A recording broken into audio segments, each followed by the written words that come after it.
الحمد لله وكفى وسلام على عباده الذين اصطفى اما بعد فاعوذ بالله من الشیطان الرجیم بسم الله الرحمن الرحیم. محترمو کتونکو دارالافتاء والقضاء پېښور آنلاین فتوا سیستم نه زموږ د راډیو ستاسو په خدمت کې حاضر یم. مونږ د معمول مطابق څنګه لایو پروګرام نشر کوو نو نن مونږ په لایو پروګرام کې ستاسو په خدمت کې حاضر یو. څومره مسلمانان رونه خویندې هغه زموږ دارالافتاء ته سوالونه مسایل رالیږلي دي، هغه د واتساپ په ذریعه راغلي دي، که کمنټس په ذریعه راغلي دي یا نورو ذریعو باندې موږ ته سوالات رالیږلي دي. هغه سوالات هم موږ سره موجود دي. دې نه علاوه په لایف پروګرام کې کوم ملګري چې شرکت کوي او کوم مسایل هغې جوابونه به هم انشاءالله تاسو ته پیش کېږي. زموږ د دارالافتاء والقضاء پېښور نگران او رئیس استاد العلماء حضرت مولانا مفتی غلام فرید حقانی صاحب دامت برکات عالیه موږ سره تشریف فرما دي. انشاءالله د هر یو سوال څومره شرعي مسایل د هغې تسلي بخش او تشریفي جوابات به انشاءالله پیش کوي. مفتی صاحب د پروګرام باقاعده آغاز کوو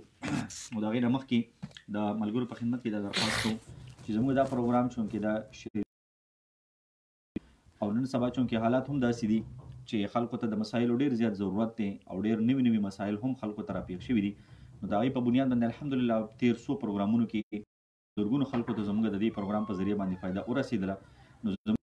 د هغې په خدمت کې موږ درخواست کوو چې زیات نه زیات ملګرو سره زموږ دا پروګرام شیر کوئ چې ستاسو د یو شیر په ذریعه باندې به په سوونو زرګونو خلکو ته چې کوم دی زموږ پروګرام رسیږي او د هغې صحیح جواب او اجر الله رب العزت د تاسو د پای کې صحیح اجر درکوي.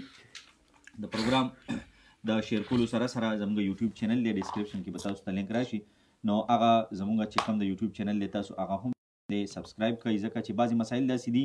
لکه د جمعې چې کوم منځونه دي او په کور کې د جمعې منځونو د هغې بعضې مسایل داسې دي هغه مونږ یو ځل مفتي صاحب دامت برکات عالیه ډېر په تفصیل سره وضاحت کړی دی. نو څه په یوټیوب پیج کې پراته دي، زموږ په دې فیسبوک پیج کې پراته دي، نن هم هغه مسایل بار بار راغلي دي. نو د لایک کوئ او سبسکرایب کړئ نو تاسو هغه مسایل په اسانه باندې راځي. نو تاسو زموږ په پیج کې او په یوټیوب چینل کې هغه مسایل په اسانتیا سره کتی شئ. نو زموږ وخت هم بچت کېږي او تاسو ته به سهولت هم وي، هغه مسایل به تاسو ته په اسانتیا سره میلاویږي. زموږ په لایف پروګرام کې د شرکت کولو دوه طریقې دي، یا خو تاسو د کمنټ په ذریعه په لایف پروګرام کې لاندې کمنټ کې خپل سوال لیکئ، انشاءالله تاسو ته به جواب میلاویږي. او یا چې کوم دی زموږ د پی ټي سی ایل نمبر دی 09152303330 09152303330 دا زموږ د پی ټي سی ایل نمبر دی. دلته په دې مخامخ پوسټر باندې هم تاسو ته لیکلی دی او په ډسکرپشن کې هم موږ تاسو ته بر لیکلی دی لایف کال لپاره. نو تاسو په دې نمبر باندې رابطه کولی شي او خپلې شرعي مسایلو پوښتنې کولی شي. مفتي صاحب پروګرام باقاعده آغاز کوو. اولنۍ پوښتنه کاشف منیر د ریګي پېښور نه پوښتنه کړې ده. دوی وایي چې په سټاک ایکسچینج کې کاروبار کول څنګه دي او دغسې په سټاک ایکسچینج کې چې کوم شیر خرڅېږي آیا دا شیر اخیستل جایز دي که ناجایز دي؟ اعوذ بالله من الشیطان الرجیم بسم الله الرحمن الرحیم رب صدری ویسر لی امری واحلل عقدة من لسانی یفقهوا قولی. په سټاک ایکسچینج کې کاروبار جایز دي خو دې کې شرایط دي د شیرز دپاره. هغه کمپنۍ د هغې کمپنۍ شیر چې هغې کمپنۍ ودرېدلې وي روانه وي او د هغې اسیډ موجود وي نو د داسې کمپنۍ شیرز په ګرانو پیسو باندې یا کمو پیسو باندې خرڅول جایز دي. هغه کمپنۍ چې لا تر اوسه هغه روانه نه وي موجوده وي او لا روانه نه وي نو داسې کمپنۍ شیرز او کم او زیات خرڅول ګناه ده، دا سود کې راځي. هغه کمپنۍ چې هغه لا ولاړه نه وي صرف په کاغذونو کې وي رجسټرډ وي کاغذونو کې د هغې شیر چې هغې کمپنۍ سره سامان نه وي مشینونه هغې نه یې اخیستې بلډینګ یې نه یې اخیستې نو داسې کمپنۍ شیرز په کمه او زیاته باندې خرڅول په دې کې سود راځي. کومه کمپنۍ چې جوړه ده روانه ده نو د هغې شیرز که تا په کمو پیسو باندې واخیستل نو په زیاتو پیسو باندې خرڅوي نو دا تا دپاره جایز دي. دارنګې د دې د زکات مسله ده. زکات چې کله د شیرز ورکوي چې کومه هغه کمپنۍ چې هغې شیرز تا اخیستي چې هغه روانه ده نو هغه په قیمت فروخت باندې ورکوي او کومه چې روانه ده هغې زکات په قیمت روانه چې نه ده هغې زکات په قیمت خرید باندې ورکوي. بهر صورت شیرز اخیستل او خرڅولو کې ګناه نشته، جایز دي. سټاک ایکسچینج کې کار کول جایز دي خو دې ته به ګورئ چې کم شیرز ته اخلې دغه کمپنۍ روانه ده یا روانه نه ده. امید دی چې کاشف منیر صاحب ته به جواب جزاکم الله. مولانا شعبان صاحب دی چې د سعودي عرب نه دی پوښتنه کړې ده چې زموږ یو اشنا کس دی وی چې د کور نه تقریبا 14-15 کاله کېږي چې هغه خفتلی دی، هېڅ پته ونه لګېده. له موږ ډېر معلومات وکړو خو د هغه هېڅ پته ونه لګېده، بالکل غیب شوی دی.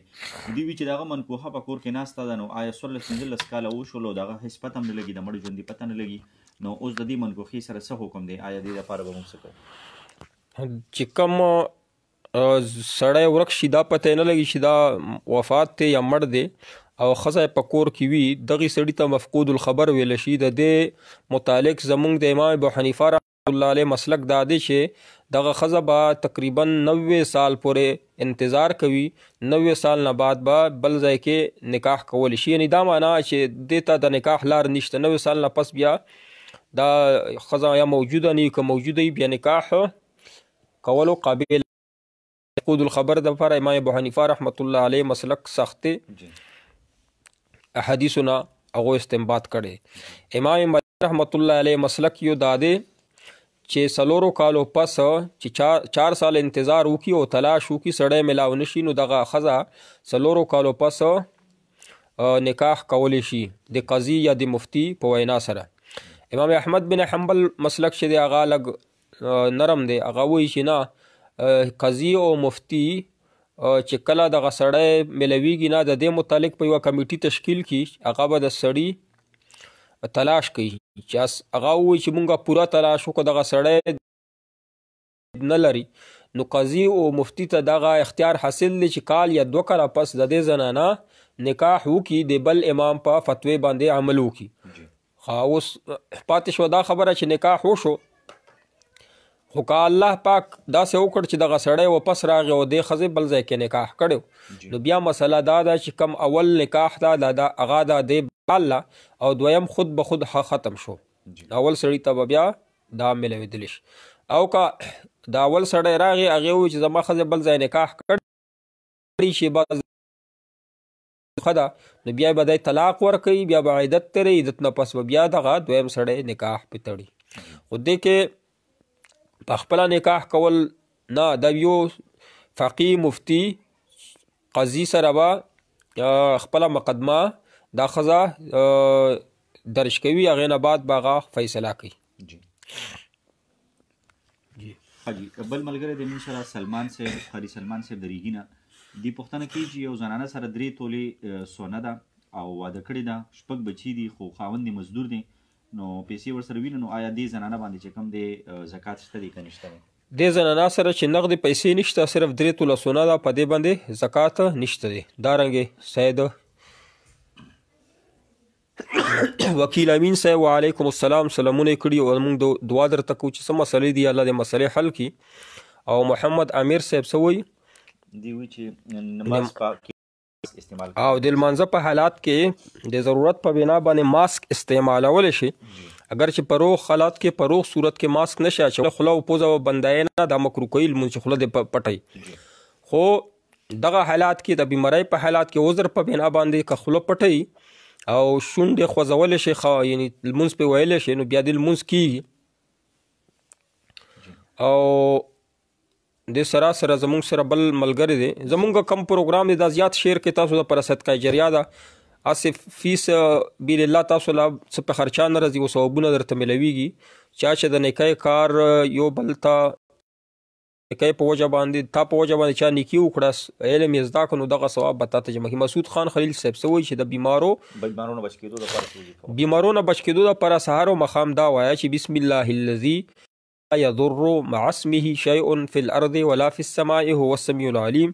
سهار او ماښام 3 وارې وایه، او نن سبا کوم حالات دي په دې کې تاسو پرې وایه. دې سره غني خان صاحب د تیرانه، حافظ غني خان صاحب هم مونږ ته ویلي چې د کرونا وایرس متعلق څه وظایف وښیه، دغه وظایف مونږ ښودلي دي. پیج زمونږ لایک کړئ او زمونږ یوټیوب چینل سبسکرایب کړئ، نو تاسو ته به دغه کم مسایل چې نوي رغلي په هغې باندې مونږ خبره کړې ده، وظایف مو ښودلي دي. بهر صورت غني خان بیا وښیو چې په دا نن سبا حالاتو کې بسم الله الذي لا يضر مع اسمه شيء في الارض ولا في السماء هو السميع العليم سهار او ماښام پرې وایي، 3 پرې وایي، نو انشاءالله دغه بیماری نه به الله تاسو په امان کوي. الله پاک ته زمونږ ټول قوم، زمونږ ټول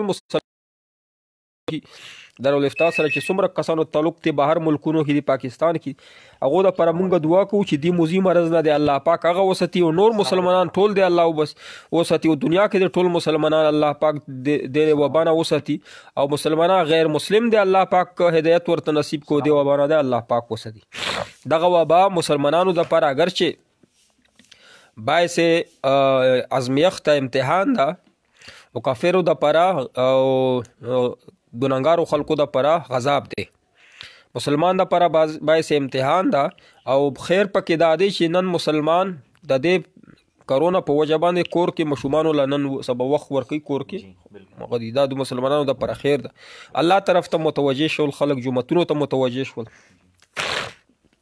نو ځکه نبی علیہ السلام فرمایي چې توبه للمؤمن مؤمن د پره خوشخبری ده چې ته نقصان ورسی هم الله پاک یاد وي شکریا ادا کوي ایو الله طرف نه دا دته الله اجر ورکي او چې کله دته خوشحالي می نصیب شو د شکریا ادا کی په دی واج کې هم الله خوشحالي او کافر صرف او صرف چې خوشاله اینو بیا دنیا फायदा وکړه په غم کې هیڅ قسم फायदा ورته کافر تندرس نو دی وجه نه زمونږ دا پروګرام زیات نه زیات شیر کړئ چې تاسو ته الله پاک سلامونه په دې باندې اجرونه درکړي تم بل ملګری سلامونه کړو محمد حنیف عمران خان صاحب وایي چې مولانا صاحب میں آپ سے بہت محبت کرتا ہوں اور آپ سے خصوصی دعاؤں کی درخواست ہے اللہ پاک ان په وجہ سره موږ سره محبت کوي الله پاک دې محبت دنیا نظر کی عبدالرحمن خان صاحب وایي چې خیر الحمدلله سو کی کوم 19 عمر اور عمر سیریز والا ویڈیو سلمان ختم جی عمر سیریز والا ویڈیو ختم حرام دیکھ کے نہ لک خپلی صفا لیکل به وکې نو چې مونږ به پوه شو بیا به جواب درکو او صدام ارمنی صاحب وایي چې میزان بینک نه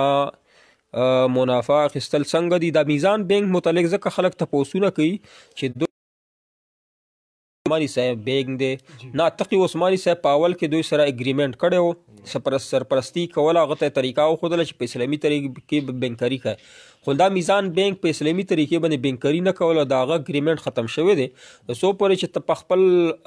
لیدلي نه وي چې کم بینک په اسلامي طریقې بینکاري کوي مضاربت او مشارکت کوي تر هغې پورې بینک باندې اعتبار مه کوه بینکونو ولا فتوې د تقي عثماني صاحب په لاس کې ګرځوي او ټول طریقه کار یې د سودی نظام والا دی نظام ته بچ کوه داسې بینکونو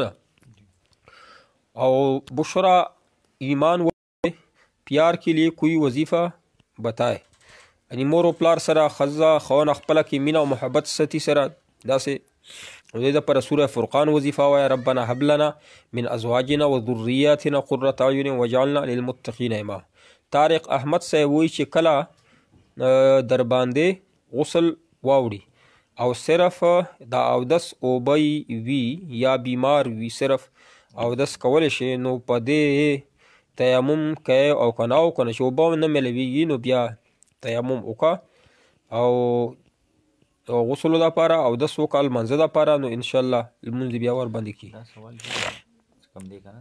اسوي عبدالرحمن سے وجی 19 عمری او عمر سیریز والا ویډیو قتل حرام دي کنه صحابه متعلق دا صحابه متعلق فلمونه جوړ شوي دي جی صحابه کرام متعلق کم فلمونه دي د قتلو نه اجتناب وکړه کتابونه یا تاریخ حیات الصحابه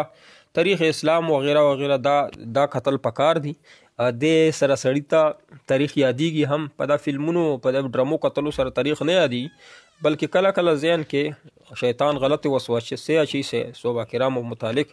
نو لہذا دغه سیریز میز قتلونه اجتناب وکړئ کتابونه ګورئ دې متعلق طارق احمد صاحب وایي دته ما جواب ورکړم مولانا اظهر صاحب وایي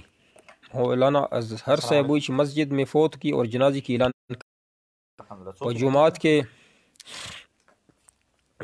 دا جنازې اعلان کولی شي چې یو سړی وفات شوی دی ماسپښین یا څه ټایم به جنازه وي نو دغه تبلیغ دعوت کولی شي جایز دی محمد افریدی صاحب او بل لا چې کم جوماتونو کې بهتره دا دی چې لاوډ سپیکر بهر لګېدلی په در کمرې کې د امام د موازن نو بیا خو ډېره بهتره ده خو بهر صورت جواز ده محمد افریدی وایي چې سلام پر پل کې څه وایي چې معنا نابوي پرپل متعلق مونږه ویډیو وګوره په پیج لایک کا پیج کې ډېر ویډیو شته دا پاغي کې تقی عثماني صاحب فتوا مونږه کومنټس کې لاندې لګول خپل زمونږه چې کوم نظریه ده بلکې ټول علما کرام د متعلق وایي چې دا حرام دي د نزان بچ کا تاسو پیسې جمع کړي هغه پیسې واپس تیرواله نو چې په تاسو ته پته نه نو پیسې واپس اوسته تیرواله نو ان شاء الله رستو تیر شوی ګناه به الله پاک معاف کړي او که اوس تاسو دینه بعد چې پته درته ولګي چې پرپل کې کار کول حرام دی هغه باوجود تاسو کوی نو بیا خو تاسو ته سخته ګناه ملي او چې کم ملګری تاسو لوي دا حرام نه دي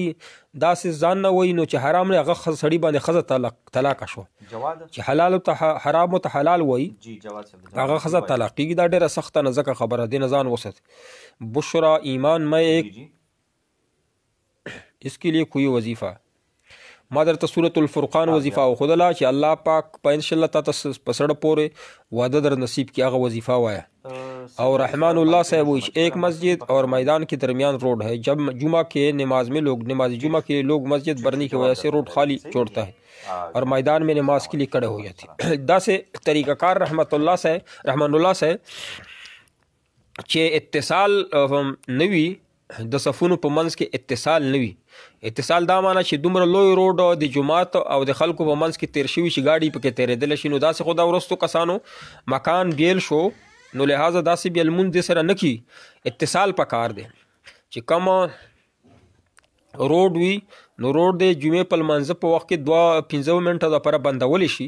نو په روډ کې د خلک ودرېږي چې اتصال راشي اتصال چې نه وي نو دې سره بیا لمونځ که یو طرف نه هم اتصال شو کسان ورسره ملاو شوي یو طرف نه هم نو بیا لمونځ کېږي چې اتصال نه وي په منځ کې روډ تیر شوي لرې خلک ودرېږي د هغو لمنځونه نه کېږي عادل خټک صاحب وایي چې ډېر ښه جزاک الله عمران خټک صاحب وعلیکم السلام حافظ فرحاد علي صاحب سلامونه کړي وعلیکم السلام عادل صاحب وعلیکم السلام الله دې تعالی ترقي نصیب کړي عمر دیمیری صاحب وایي چې مفتی صاحب دا چا جایداد وي یعنی ځمکه هغه د باندې فصل نه کوي د دې زکات په څنګه وبس یعنی ځمکه هغه دا باندې فصل نه کوي یی چې فصل پې نه کېږي ځمکې خو زکات نشته ځمکې چې کم پیداوار دی په هغې کې زکات دی البته هغه ځمکه چې تا دې لپاره اخیستې چې دا زه خرڅوم به تجارت لپاره ځمکه خرڅوي پلټونه یا ځمکې اخلي قیمت فروخت باندې زکات شته چې کومه ځمکه تا سره خپله ځمکه ده پیداوار دپاره کور دپاره دې ساتلې ده چې څو پورې پیداوار نه کېږي نو هغې باندې زکات نشته دی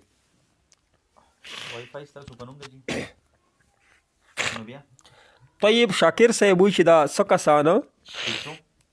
زمونږ د علماو تصویرونه خرابوي لکه د چانه هر خرساس کی او د چانه انا لله سپیساس کی نو موږ د دوی علماو تصویرونه جوړولی شو قطعا نه کما خلق چې د نفس انسان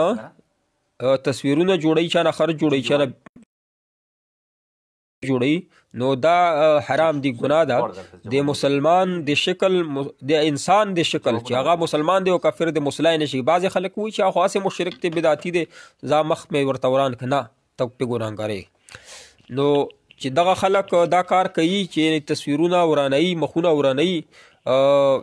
علما کرامو ته هرې فرقې ولته نو دا خو ګناهګار دی نو ته په جواب کې داسې نشي کولی چې د هغو علما یا د هغو عام سره هغه بدعتیان ولې نه مخونه ورانول تا دپاره جایز نه دي ښه جي زمونږ چونکې لایف پروګرام دی او موږ سره ملګري ډېر هغې شرکت کوي په لایف پروګرام کې نو څومره ملګري چې موږ سره شرکت کوي انشاءالله هغې ته موږ جوابونه ورکوو مفتي صاحب یو ملګري رنګ کړی فرمان صاحب د جمرو نه دی وي چې د ارن اینډ ارن کمپنۍ باره کې موږ ته وایي نو دې باره کې خو مفتي صاحب تفصیلي جواب کړی دی ارن اینډ ارن چې کومه کمپنۍ ده د څه وخت پس خلک نو پیسې واخیستې نو څه نه پس بیا پرپل نوم ورکړه دغې کمپنۍ ته نو اوس دغه کمپنۍ چلیږي بار صورت دغه کمپنۍ کې انویسټمنټ کول حرام دي دې نه ګټه کول سود دی نو د حرام او فسد اجارو باندې کار ما کوئ دی کې برکت نشته اوس ما خبره پې وکړه ما زمونږ پیج لایک کوي په هغې کې خبره شته مونږ خبره پې کړې ده یوټیوب کې هم شته. نو لہذا ټول علما کرام په دې فتوا ورکړې ده چې دا جایز کار نه دی، حرام دی. حرام ته حرام وایه، که منې شوې تو ښه خبره ده، خو حرام ورته وایه. ځینې خلک دومره په جذبې کې راغلي دي چې حرام ورته هم نه وایي، نو بیا هغه کفر ته ځي، ښځه پرې طلاق کېږي.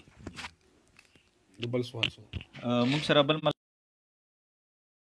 دی وی چې زمانی جایداد چې کوم دی هغه د یو زوی په نوم باندې کړی او لوریانې ټولې ترې هغه کړې وي. هغه وخت کې دا زوی چې کوم وي دا نابالغه مو او نه جي د زوی په نوم کړی ټول جایداد، لوریانې ټولې هغه کړې وي ترې نه، او زوی هغه ټایم کې نابالغه مو او تملیک ورته ورکړی وي، انتقال یې کړی و. نو دی وی چې آیا زمونږ مور او زمونږ د څومره تروریانو اوس عیسه کېږي، نو آیا موږ په دې کې اوس هغه دعوه کولی شو زمونږ پکې حق کېږي که نه کېږي؟ دغه کم سوالونه چې مونږ ته کومنټ سوالونو جوابونه ورکوو، خو چې کله تاسو کال وکړئ په 091 52 30 330 باندې بیا مونږ هغې ته یعنې ټولو نه اول جواب د هغې ورکوو چې کم کال راشي په دې پټي سیل باندې منځ کې، ځکه زمونږ هغه کټ شي. دغه ورور وایي چې نیکه زمونږ جایداد خپل زوی پسې اړولی او مشوم و، خو جایداد انتقال چې ورپسې شوی دی او بیا هغه وفات شوی دی. وفات نه بعد هغه څه کړي دي، زوی ته جایداد ورکړی دی، نو اوس اگر چې الله پاک به دنه تپوس کوي چې تا ولې خلک محرومه کړ د خپل وراثت نه او بچو د ورث محرومه کړل، لوریانې ګناهګار به هغه وي، خو تاسو یې د هغه زوی نه نشئ، هغه په ځوان باندې هغه ته هبه شوه میلاو شو، نو تاسو بیا د هغه نه نشئ غوښتلی، ستاسو په میراث شو نه. میراث خو هغه چې د مړي نه پاتې شي، مړي خو په خپل ژوند باندې خپل شی زوی له ورکړی او د زوی میراث ګرځي د ده نه ګرځي، نو لہذا خوریانې مور هېڅ د زوی نه نشي غوښتلی. البته په دې باندې پلار یقینا چې ګناهګار دی، که زوی دا ووایي چې زه یې ګناه نه بچ کوم، نو په اسلامي طریقې د میراث مور ته او خویندو ته ورکړي او انشاءالله چې پلار به الله پاک په دې وجه سره وبخي. بل یو ملګری دی چې جواد د جمرود نه ټلیفون کړی، دی وی چې د زنانه حمل وي نو خاوند ورسره څومره وخت کې، آیا حمل دوران کې ورسره خاوند ملاویدی شي که نه شي؟ چې زنانه حمل وي چې تر څو پورې دې ته تکلیف نه وي نو سړی ورسره ملاویدلی شي. چې کله دا زنانه تکلیف محسوسوي، حامله زنانه تکلیف محسوسوي، نو په هغه وخت کې دې ته تکلیف ورکولو جایز نه دی. بل یو ملګری جی منصور صاحب د شوقدر نه کال کړی دی، وی چې یو وای فای د زما په نوم ده خو نور خلک استعمالوي، بل چا ته مې اخیستې ده، نو هغوی په باندې ګانې بجانې وغیره دا څیزونه اوري، نو آیا دغه ګناه کې زما نوم به پکې راځي که نه به راځي؟ یقینا چې کم خلکو ته تا وای فای نمبر ورکړی دی هغه په فلمونه او غانې اوري، نو ته یقینا چې هغه باندې ګناهګارېږې، ځکه چې ته په ګناه کې خلکو سره تعاون کوې. ولا تعاونوا علی الاسم، د نفرمانۍ کې سرکشۍ کې چا سره تعاون مه کوه، دا حرام دي. نو دنه چې کوم خلک داسې کار کوي هغو ته وای فای مه ورکوه. او دارنګې مونږ چې بار بار وایو چې د زمونږ دا اسلامي مسلو پروګرام دی، دا شیر کوئ، دا شیر کولو سره تاسو له به صدقه جریه دا ثواب ملویږي. جی بل همدغه منصور صاحب وظیفه لګه وښایي، کم خلک چې بې اولاد دي یا کم خلک چې اولاد شته نرینه اولاد غواړي، یا کم خلکو چې ودونه نشته او یا کم خلکو ودونه شته خو هغه ښځه نافرمانه ده یا خاوند نافرمانه ده، یا کم ښځې خاوند نشته او یا د چا اولاد نافرمانه، ټولو دپاره جامع دعا سورة الفرقان آیت نمبر 74 ربنا هب لنا من ازواجنا وذرياتنا قرة اعین واجعلنا للمتقین اماما. دا د هر لمونځ پس وایي. د دعا کې بل کمال دا دی چې دا دعا هم ده او تلاوت ثواب هم ورته ملوي. او جواب ورکړی دی اوس وایه. بل طیب شاکر صاحب دی د فاټه نه دی وی چې په جمعات کې د جمعې مونځ وشي نو بیا په کور کې د جمعې مونځ کولی شو که نه شو کولی؟ د جمعې لمونځ مسله واوره، بهر ملکونو کم زمونږ ملګري دي هغه دې په دې مسله ځان پوه کړي، او چې کم ملګري زمونږ پاکستان کې دي نن سبا حالات خراب دي په جمعتونو کې د جمعې لمونځ اجازت نه ورکوي، خو کورونو کې اجازت حکومت وایي چې 3 کسان یا 15 کسان نه زیات نه جمع کیږي. د دې مطلب دا دی چې د حکومت طرف نه د جمع اجازت شته خو د مجمع اجازت نشته په جمعات کې. نو که کم کسان په 15 یا 3 نه زیات کسان په یو بیټک کې یو کور کې جمع یا زنانه ورسره نو دا د جمعې لمونځ کولی شي، ځکه چې اذن سلطني دلته شته دی. حکومت په پاکستان کې تا باندې د جمعې لمونځ نه بندوي، خو مجمع و کور کې دننه ته 15 کسان یا 6 کسان پورا یا 4 حکومت هیڅ قسم په دې باندې اعتراض نشته. نو جمعې په لمانځه باندې پابندي نه ده، هغو په جمګټا باندې پابندي ده. نو تاسو لمونځ په کور کې من باب اولا کیږي، جمعې لمونځ ستاسو کیږي. بهر ملک چې کم کسان دي په هغې کې هم د جمعې لمانځه باندې چې کم مسلمانانو ملکونه دي هغو بادشاه قطعا په لمانځه پابندي نه لګوي، په جمع یې نه لګوي، هغو په مجمع باندې پابندي لګولي، جوماتونه یې بند کړي دي. نو هغه په کمرې کې چې اول نه موجود وي 6 کسان یا 15 کسان په کمرې کې وي، نو هغه جمعې لمونځ کوي، نو هغو لمونځ کېږي. نو صراحتا که نه وي نو هر چاته پته ده چې بادشاه د سعودي بادشاه، د دوبۍ بادشاه، پاکستان یا اسلامي ملکونو بادشاه په دې باندې چا باندې یعنی د اجازت په زړه کې دا نه وایي چې تاسو جمع ما کوئ، هغه د بیماری په وجه عذر په وجه باندې وي جمعات ته مرض چې مجمع زیاتی. نو اذن سلطانی چې کومه ده دا حاصله ده په ټولو اسلامي ملکونو کې. بعض مفتیان صاحبان جامعة الرشید ولا ما واوریدل چې هغه وایي چې په پاکستان کې یا په سعودي کې یا حکومت اجازت نشته، نو لحاظ ستاسو په بیټکونو کې جمعې لمونځونه نه کیږي. اذن عام شرط چې دی هغه ختم شوی دی چې هر سړی په هر صورت زمونږ بیټک کې چې کله جمعې لمونځ کیږي زمونږ دارالافتا کې مثلا کیږي، نو مونږ چاته دا نه وایي ته مه راځه. اذن عام هم حاصل دی، اذن سلطاني هم حاصل دی. نو دا قضیه او کلیه سره برابري جامعة الرشید ولا دا خبره ده دو غلطه ده. اذن د سلطان اذن چې دا هغه اگر چې صراحتا نه ده خو حاصل دی، پاکستان کې هم سعودي کې هم. نو چې کم کسان کمرې کې اوته کسان او اول نه موجود دي هغه جمعې لمونځ کوي، نو دوی جامعة الرشید ولا وایي تاسو ما کوئ، اذن سلطاني نشته. کله درته مثلا عمران خان ته کله ویلي چې تا باندې د لمانځه پابندي ده، هغه جمکټې پابندي ده، نو هغه په دې باندې نه خفه کېږي چې تا کور کې هسې موجود یې 15 کسان تاسو جمعې لمونځ وکړئ. نو عمران خان په دې باندې داسې نه دي چې تاسو به صرف د جمعې لمونځ نه کوئ. اذن سلطانی هم حاصل دی، اذن عام هم حاصل دی په اسلامي ملکونو کې هم او په غیر اسلامي ملکونو کې. څوک په خپل کمرې کې جمعې لمونځ کوي، خطبه وایي، اذانونه هم دعا کوي او خطبه وایي، نو د هغو جمعې لمونځ ادا کېږي. نو دغه هغه پکې بعضې ما واورېد جامعة الرشید ولا چې هغه وایي چې نه اذن سلطاني نه دی حاصل. اذن سلطاني حاصل دی، الله بندگانو لږ سوچ دوی فتوا ورکي لکه پر پل باندې بیا وروستو بیا ترجو کوي. اول سوچ کوئ، غور کوئ، تقي عثماني صاحب په شان باندې د الله پاک مونږ ټولو ته فقاهت او بصیرت نصیبه وکړي. دې سره سره زمونږ دا ورور دی دا عمر دمیری ته مونږ جواب طیب شاکر صاحب دی وی چې دا څه کسان زموږ د علماو تصویرونه دله مونږ جواب ورکو. محمد فرید صاحب وایي چې په فیسبوک کې په تصویر باندې ماشاءالله لیکل څنګه دي، دا جایز نه دي. فیسبوک کې اوس مونږ لایف ویډیو کوو یا ویډیو باندې خلکو ته دعوت تبلیغ کار کوو، مسایل بیانو، دې کې ثواب هم دی، بل ته چې لګي تعالی ثواب ملويږي، دا صدقه جاریه ده. اسې په اسې چې اوس ما تصویر وباسله او ما ورکه فیسبوک ته، نو لاندې تاسو په ولیکئ چې ماشاءالله سبحان الله. اسې په اسې تصویر چې د قطعا جایز نه دی. اسې تصویر ویډیو یا په د میډیا کې راتلل دا باندې جایز دي، ثواب دی پکې، خو د تصویر اخر باندې ورکول او بیا په دې باندې لاندې خلک ماشاءالله لیکل، دا دې کې کم د دین کار کیږي. نو دا د ضرورت په بنا باندې نه دی. تصویرونه په فیسبوک کې مه ورکوئ، او که چا ورکړه نو لاندې ورسره ماشاءالله سبحان الله ملیکئ. البته که تاسو دعوت ورکولی شئ نو لاندې ورته لیکئ چې اسې په اسې تصویر ورکول په فیسبوک باندې جایز نه دي. په کومنټس کې دا لیکه او خلکو ته ماشاءالله لیکل په جایز نه دي. په کومنټس کې دا لاندې ولیکئ چې آینده دپاره بیا دې نه دی توبه وباسي، او تاسو د هغې حوصله افزایي مه کوئ. ماشاءالله سبحان الله کولې تصویر دا تصویرونو باندې دا لیکلی شي، کومنټس لیکلی شي، هغه باندې تاسو ثواب چې کم دینی ویډیوګانې دي. او بل دې سره سره چې کم غلطې ویډیو دي دا قطعا ما شیر کوئ، دا ډېره د نقصان خبره. فیسبوک کې چې تاسو غلطې ویډیو سندرې کنځلې او فلمونه یو بل ته شیر کوئ، دا ګناه. او ګوره چې تا په وجه څوک یې ګوري نو ګناه ته ترسي، همیشه ته مړ یې، تا ته به دا ګناه رسي. ښه څوک وفات شي هغه پیج وي هغه چا شیر کړي، نو دا به قیامته پورې تل دا ګناه روانه. یا الله دې مونږ مسلمان دې ګناه دومره زړور مسلمانان چې وي مسلمان او دومره زړور چې دی وي چې مرګ نه بعد دې ماله ګناه رسي او غلطې ویډیو ماله ثوابونه رسي. نو دا زمونږ مسلو والا پروګرامونه شیر کوه، ته مړ یې یو بل به شیر کوي، یو بل مسلې زده کوي،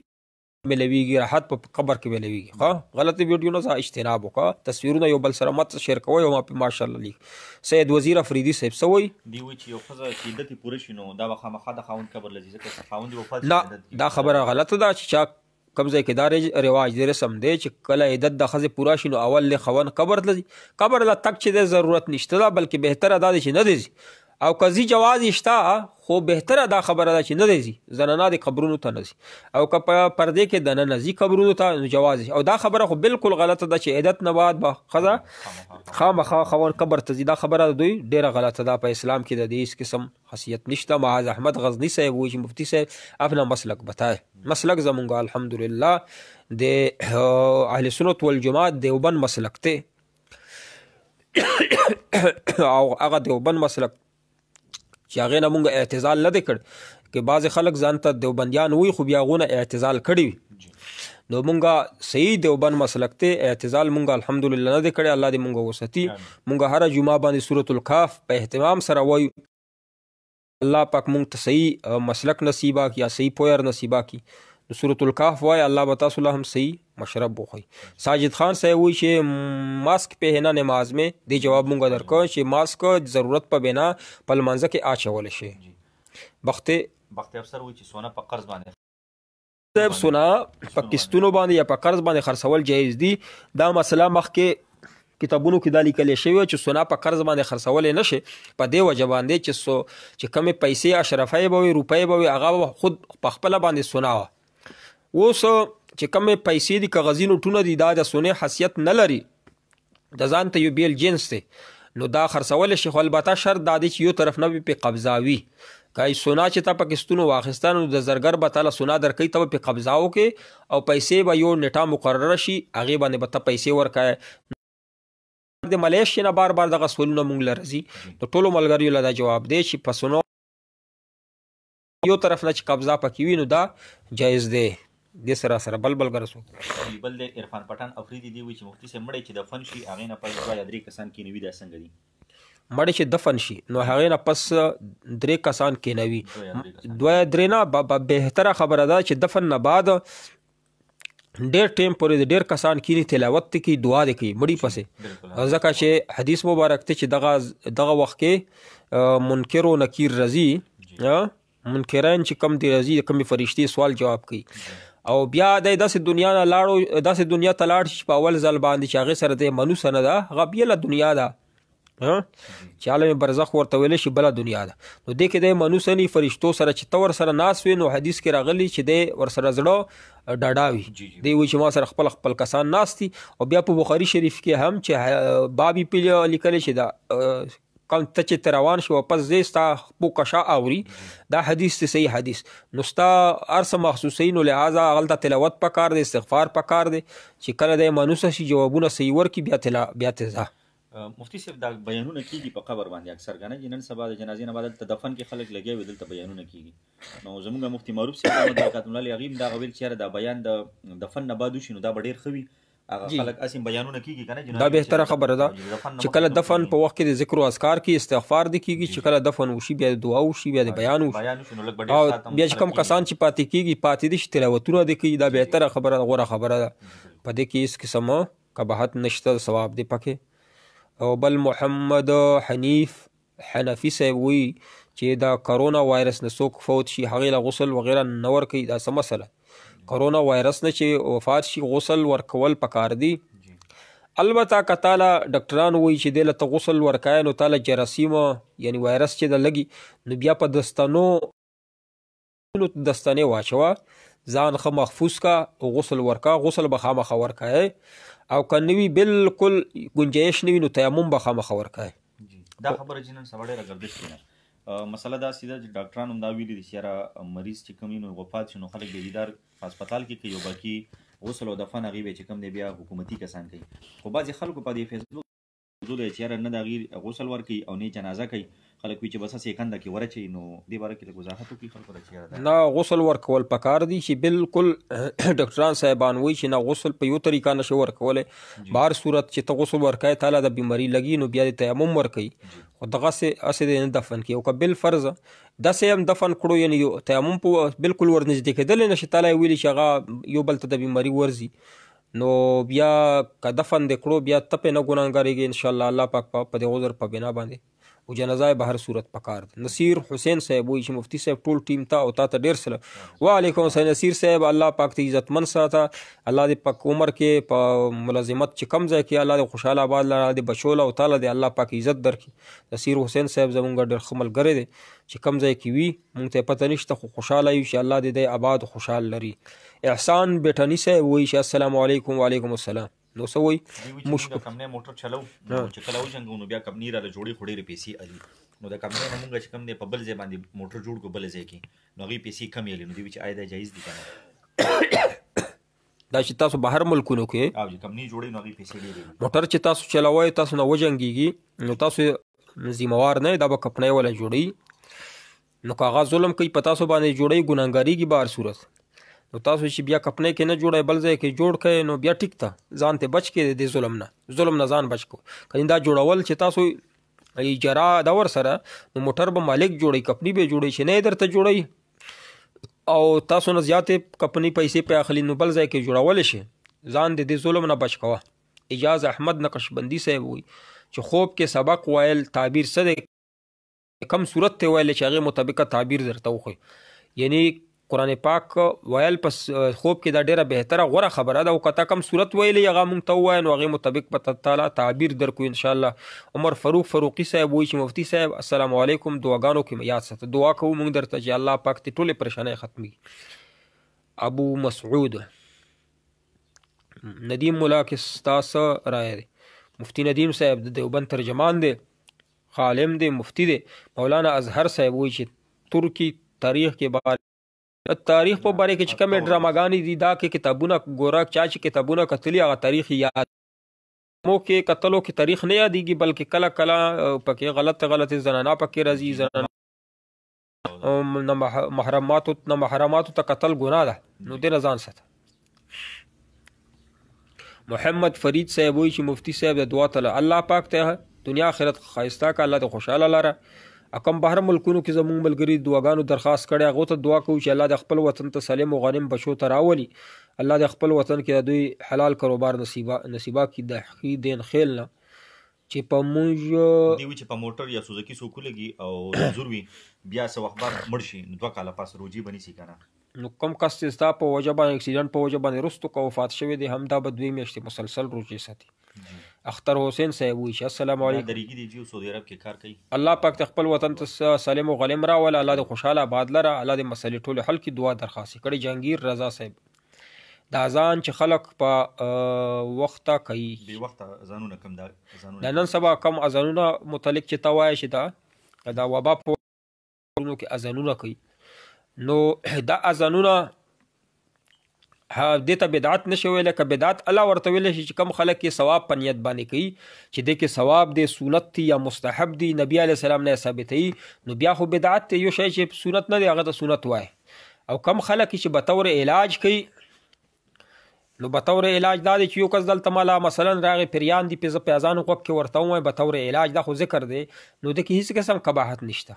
بطور علاج زه پنسټان ګولۍ خورم ډاکټر تعالی پنسټان ګولۍ درکوي بطور علاج چې بدې باندې تا دردونه صحیح کېږي نو دا دې کې هیڅ قسم قباحت نشته. بطور علاج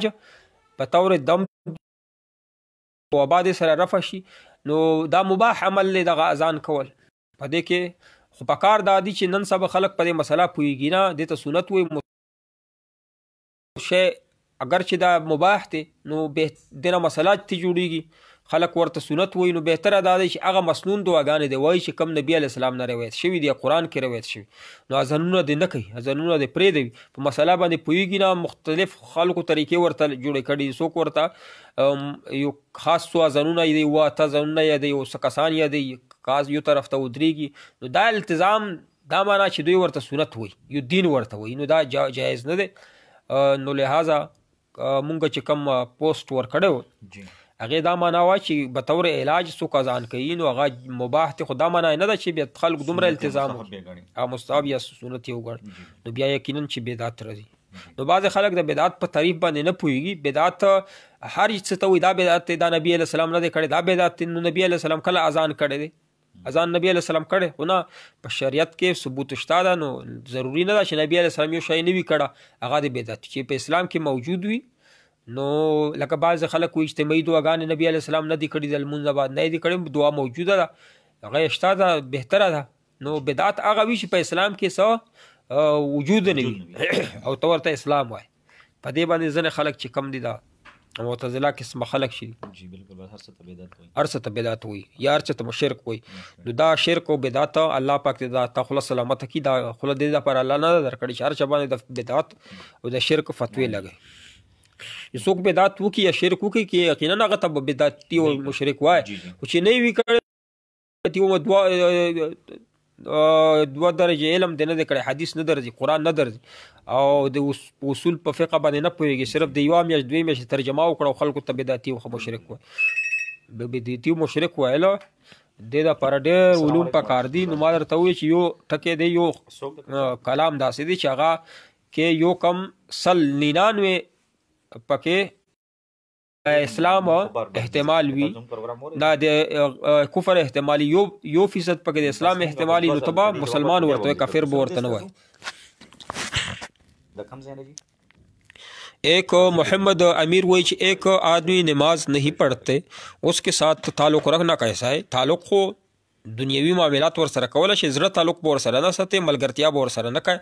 ضرورت نه زیات به ور سره تعلق نه ساتي داسې بالمازه سړي سره چې لمونځ نه کوي البته که تعلق ور سره ساتي نو بیا به دعوت د لمانځه ورکوي بار بار چې په لمانځه باندې راواوړي ستا تعلق په وجه باندې چې په هغه لمانځه باندې راواوړي دا بهتره خبره ده اوس چې بالمازه سړي سره نیک خلک تعلق نه ساتي نو دې بالمازه سړي ته به نیکو خلکو صحبت څنګه میلويږي بعضې خلک وایي دا بالمازه در سره نه کښېنه دا هم غلطه خبره تعلق دا مطلب نه ده چې تاسو بالمازه سړي سره تعلق نه ساتئ بالمازه سړي دا پاره میری چې صحبت د نیکو خلکو کې ثواب دی یا ایها الذین آمنوا اتقوا الله وکونوا مع الصادقین نو بالمازه سړی به رزیل منځګزاره سړي سره بکینی نو المنځګزاره سړي به ځان نه اخوا کوي نو دا به صحبت ورته نیکو خلکو څنګه میلوي دا به دعوت تبلیغ ورکوي صحبت په ور سره ساتي خو د دپاره به صحبت ساتي چې زه د په لمانځه باندې راواړم هغه صحبت منه ده هغه ملګرتیا مله چې کم سړی د لمانځه دعوت نه ورکوي بس بالمازه سړي باندې نه خفه کېږي او بالکل سوچ نه کوي دعوت تبلیغ ورته نه کوي نو دا سړی به ورسره تعلق د زړه نه ساتي نوره خو د بالمازه سړي سره صحبت پکار دی چې هغه په لمونځ باندې راواوړي ځان نه به ګنهګار خلک نه اخوا کوي نو وایه یو ملګری ټلیفون کو بختاور شاه صاحب د غازی کلینا دوی وی چې په مانځه کې ماس اچول دا څنګه دی نو دی جواب خو مفتي صاحب ورته چې بار بار ذکر کولو چې جواز شته دی چې کله اضطراري حالت وي او تکلیف وي نو نن سبا ډاکټرانو چونکی ویلي نو لہذا اچول جایز دی او بالکل جواب ورکو معراج خان صاحب وایي چې دې ته بدعت ویلي دي مانګه کفایت المفتی وګوره اذانونو ته مباح ویلي دي نوره فتوی به درته وښیم چې هغې ورته آبکې مسایل او انکحل مباح ویلي دي شمی کې لیکلي دي خو هغې بیا وروستو د شمی کې چې کوم عبارت دی په هغې کې لیکلي دي چې د احنافو چې کوم مسلک دی هغو نه یې شوافعو کتابونو کې دا اذان راغلی دی شمی عبارت چې دی هغه صریح نه دی وروستو پسې لیکلي دي چې دا حافظ حجر اسقلاني رحمت الله غالبا لیکلی دی چې هغه په دې باندې رد کړی دی حافظ ابن حجر هغه عبارت کې رستو لیکلي چې حافظ ابن حجر وایي چې د شافعیو کتابونو کې چې کم اذان راغلی دی حافظ ابن حجر پې رد کړی چې دا نشته اذان نشته نو شمی ولا عبارت نه دې نه علاوه نوره فتوی دي چې هغو ویلي چې دا علاجن شي څوک چې ورته سنت و مستحب وایي مونږ هغه وایي چې هغه دپاره بدعت دی چې څوک ورته علاج وایي علاج دپاره په اسلام کې د اذان ثبوت شته او کنه مشوم په غوږ کې اذان کولی شي او کنه او یو حدیث کې راغلی چې کله پیریان په چا راغلي پیریان یې ویری په سیرا کې هغه اذان کولی شي نو دا به طور علاج دی کنه شریعت کې شته دی کنه معراج خان صاحب نو په خپل علم کې په خپل سینه کې وسعت راوله هر څه ته بدعت مه وایه چې علما ورته بدعت نه وایي نو څنګه ورته بدعت څوک علما چې ورته بدعت وایي دي هغه د سنت مستحب د مباح په مقابله کې څوک ورته بدعت نه وایي هر سړی د مفتی جوړ شوی دی راحت شاه صاحب جزاکم الله الله د اجر درکړي سکندر حیات صاحب وایي چې مولانا صاحب آیا د غسل جنابت یا هسې غسل کولو سره وضو کېږي یقینا چې کېږي چې غسل د وشو نو غسل کې هغه اندامونه خود به خود ووینځلی شي چې کم د اودسه دپاره دي نو بیا دوباره اودسه مه کوه معاذ احمد غزني صاحب شکریه جزاک الله سید خان صاحب چا نام پوی نشو په مسله دی حضرت خان خاکسار صاحب چې مفتی صاحب سلام وعلیکم السلام. تکفل جایز دی کنه؟ تکفل شرعي تور باندې چې کم طریقه کار دی هغه خو جایز دی، خو عملی تور باندې چېرته تکفل نشته. د متعلق ما ویلي چې خلک بیمه کوي د کومه د سودي بیمه د انشورنس دی نو دې ته تکفل نوم ورکړی دی، دروغ وایي، نو دې نام ځان ساتئ. که چېرته اسلامي طریقې تکفل کیږي یقینا تعالی پته د اسلامي طریقې باندې چې کومې پیسې جمع شي په اسلامي طریقې بغیر روزګار کوي سټیټ بینک ته نه وړي نو بیا جایز دی. خو دا ټول په سودي نظام باندې لګیا دي او فتوی ګرځي ځان سره تکفل. عبدالرؤف صاحب وایي چې سلام علیکم. وعلیکم السلام. د جنازې لمونځ مې ولیده چې جهر فاتحه صورت و دعا وویله او ډکې هم لږ فکر مې کوو چې افریدو لکاوه دا کومه فرقه ده؟ یقینا چې دا احنافو مسلک نه دی چې په جهر سره جنازې لمونځ کوي او بیا سورة الفاتحه پکې نو دا د احنافو مسلک نه دی. سورة الفاتحه که څوک به طور دعا وي پټه باندې جایز دي، خو دغه طریقه یقینا چې افریدو دپاره ډیره د افسوس مقام دی چې افریدي څومره پښتانه او دینداري خلک دي او دوی نور فرقو له معتزلاو له یا دغه غیر مقلدینو له ځای ورک. د افریدیان خو ډیر غیرتمن خلک دي، دی به دا یعنی کم بدعتیان شو. وګوره د مفتی منیر شاکر په نگرانی کې د افریدو دغه کم بدعتی چې سیف الرحمن د جړ بیخ یو بسلو د افریدو بسل نو پکار د افریدي چې دغه په خپل علاقه کې د غیر مقلد لا خلک چې نیم غیر مقلدین دي د په خپل علاقو کې نه پریدي د سره دغه علاقه د افریدو ولا د غیر مقلدینو خراب کړه. یقینا چې افریدو د پر خډیره د افسوس مقام دی چې په دوی علاقې کې غیر مقلدین په اوچت आवाज سره جنازې کوي او جهر سره ډیګم لګولي او بیا ورپسې یقینا چې ډیره د افسوس خبره ده. دوی له پکار دي چې خپل عمل دوی سره وکړي، علاج یې وکړي. داسې بدعتیان دي په خپل علاقې کې قطعا نه پرېږدي. اسلام تاسو له د امن دعوت درکوي، خو داسې نه چې ستاسو علاقه څوک خرابوي په بدعاتو باندې په اوچت आवाज سره په ډیک سره په جنازې کې سورة الفتح په اوچت आवाز سره وایي نو دغه بدعت دی. نو دا بدعتیان پرېښودل په خپل علاقې کې تاسو د کم شي نه نقصان رسی، ضرر رسی، که دنیوي ضرر رسی تاسو له غلوي ډکوانې علاقې کې نه پرېږدئ. ستاسو ایمان تختوي، د ایمان او د روح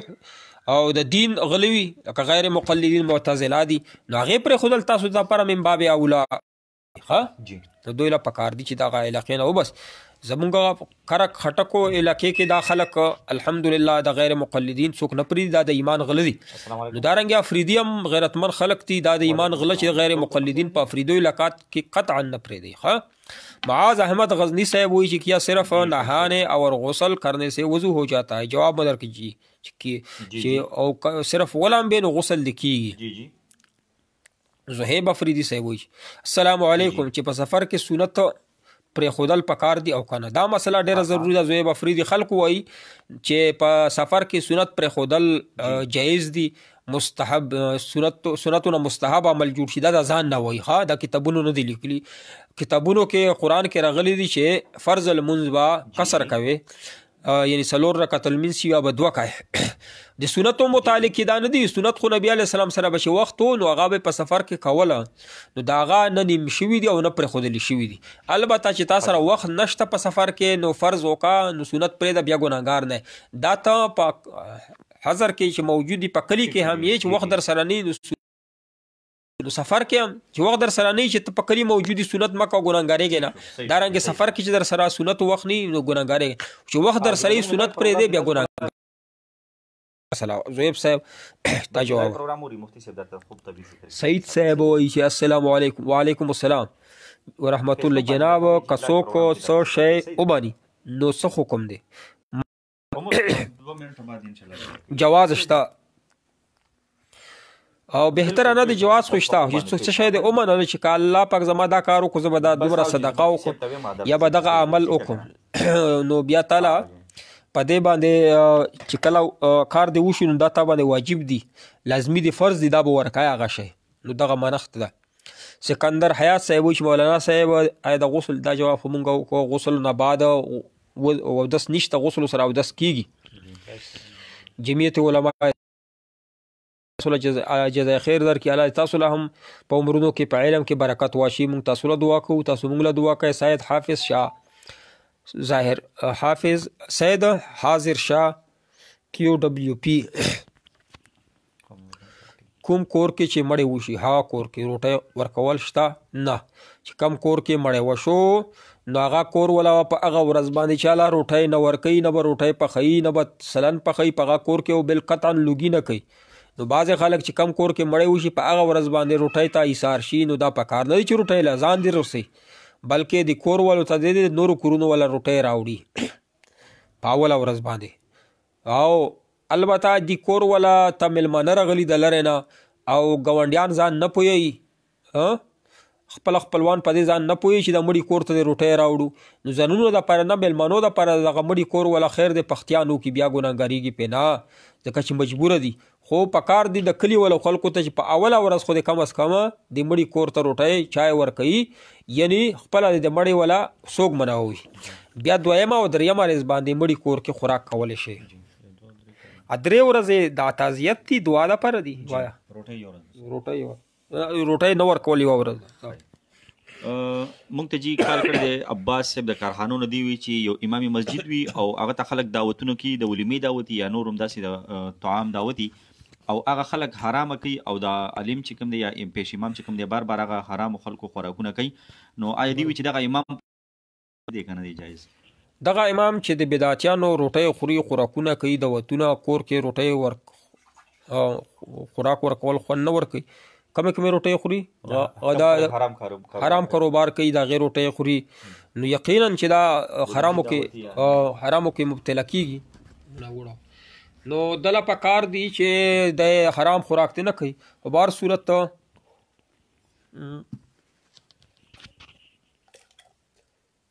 داسې امام چې په خپل هغه باندې بس روړه، نو دله په کار دی چې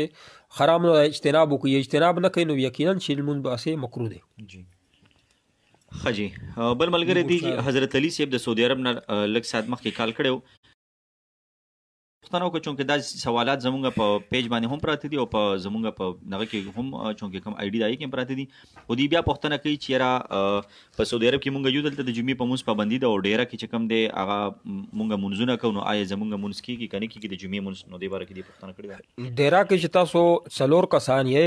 یا څلورو نه زیات یې، نو تاسو یقینا چې د جمعې لمونځ ادا کېږي. زمونږ پیج لایک پیج کې دغه مسله شته، 2-3 منټه مونږ په تفصیل سره بیان. زمونږ یوټیوب کې هم شته، پیج کې شته، دا لایک کوئ نو دا مسلې بل ته شیر کوئ، نو بار بار به د دې تپوس تاسو له ضرورت نه راځي. انشاءالله تاسو پیج چې لایک کوئ، ځینې خلک نوي راځي صرف پروګرام واوري او پیج لایک نه کړي، نو بیا دوی په زړه کې هغه تشنګي پاتې شي،